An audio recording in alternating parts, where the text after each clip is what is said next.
Hi friends, welcome to Marutha Aari designers. இன்றைக்கி class 6ல் நம்ம என்ன ஸ்டிச் பார்க்க போகிறோம் அப்படின்னா ஜிக்ஜாக் ஸ்டிச். இது வரைக்கும் எனக்கு தெரிஞ்சு நீங்கள் ஓரளவுக்கு எல்லா ஸ்டிச்சும் பழகிருப்பீங்கன்னு நான் நினைக்கிறேன். கண்டிப்பாக செயின் ஸ்டிச்லாம் நீங்கள் நல்லா ப்ராக்டிஸ் பண்ணியிருப்பீங்க.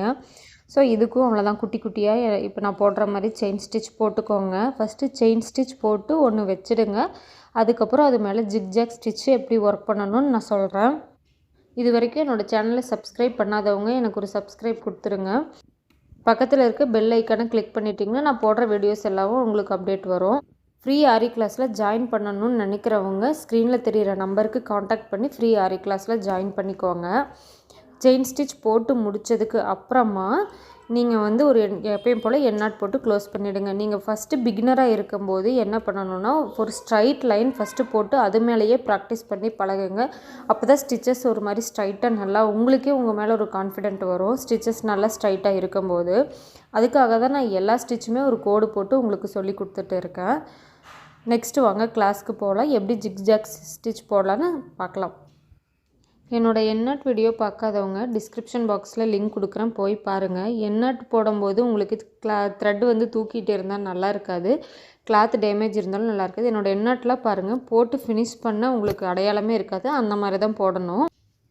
ஜிக்ஜாக் ஸ்டிச் போடுறதுக்கு இந்த மாதிரி 2 லைன் போட்டுக்கோங்க. எப்பயும் போல் சில்க் த்ரெட்டை 2 ஸ்டான்ஸாக எடுத்துகிட்டு குத்தி மேலே எடுத்துகிட்டு ஃபஸ்ட்டு கீழே இருந்து மேலே கொண்டு போங்க. அதாவது ட்ரையாங்கிள் ஷேப்பில் கிராஸாக போங்க.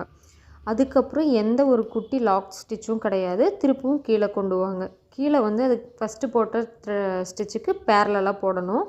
அங்கேயும் எந்த லாக் ஸ்டிச்சும் கிடையாது, திருப்பியும் மேலே பேரலாக போடுங்க. இந்த மாதிரி ட்ரையாங்கிள் ஷேப்பில் ஜிக்ஜாக்கில் நீங்கள் போட்டுகிட்டே வரணும்.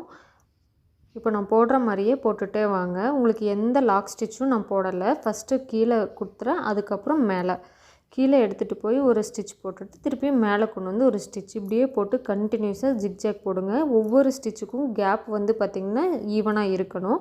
அதுக்கு நீங்கள் மார்க் பண்ணி வச்சுக்கோங்க. ஃபஸ்ட்டே எனக்கு ப்ராக்டிஸ் இருக்கனால நான் அப்படியே போட்டேன்.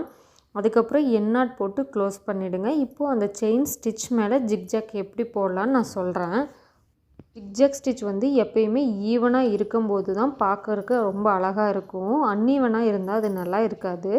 இப்போ பாருங்கள், என்னோடய ஸ்டிச் எவ்வளோ ஈவனாக இருக்குதுன்னு சொல்லிவிட்டு நீங்கள் ஒரு ஸ்டிச்சுக்கான கேப்பை கூட நீங்கள் மார்க் பண்ணிவிட்டு போட ஸ்டார்ட் பண்ணுங்கள். இப்போது அந்த செயின் மேலே எப்படி ஜிக்ஜாக் ஸ்டார்ட் பண்ணலான்னு நான் சொல்கிறேன்.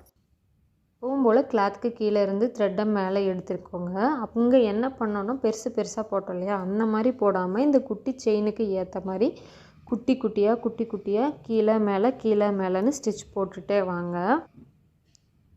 உங்களுக்கு ஏதாவது டவுட் இருந்தால் கமெண்ட் பாக்ஸில் கமெண்ட் பண்ணுங்கள், நான் ரிப்ளை பண்ணுறேன். ஜிக்ஜாக் ஸ்டிச் எப்படி போடலான்னு பார்த்துட்டோம். இனி அடுத்தது எங்கே யூஸ் பண்ணலான்னு பார்க்கலாம். நம்ம பார்டர்ஸில் ஜிக்ஜாக் ஸ்டிச் போடும்போது ரொம்ப அழகாக இருக்கும். பேக் செயின் ஸ்டிச் இதெல்லாம் பார்டர்ஸில் கொடுத்தா ஹைலைட்டிங்னா நல்லா அழகாக இருக்கும். அதே மாதிரி கட் ஒர்க்கில் ரொம்ப ரொம்ப மஸ்ட் இம்பார்ட்டண்ட் அப்படின்னா இந்த ஜிக்ஜாக் ஸ்டிச் தான். இந்த ஸ்டிச் போடும்போது தான் நம்ம கிளாத்தை கட் பண்ணி சுடுவோம் இல்லையா, அப்போ உங்களுக்கு ரொம்ப கிளாத் சேஃபாக இருக்கும். ஸோ இந்த ஜிக்ஜாக் ஸ்டிச்சை யூஸ் பண்ணுன்றது மெயினாக நம்ம கட் ஒர்க்கில் யூஸ் பண்ணுவோம். இது அட்வான்ஸ் லெவல் வரும்போது நீங்கள் யூஸ் பண்ணும்போது நான் எதுக்கு சொன்னேன்னு கண்டிப்பாக புரியும்.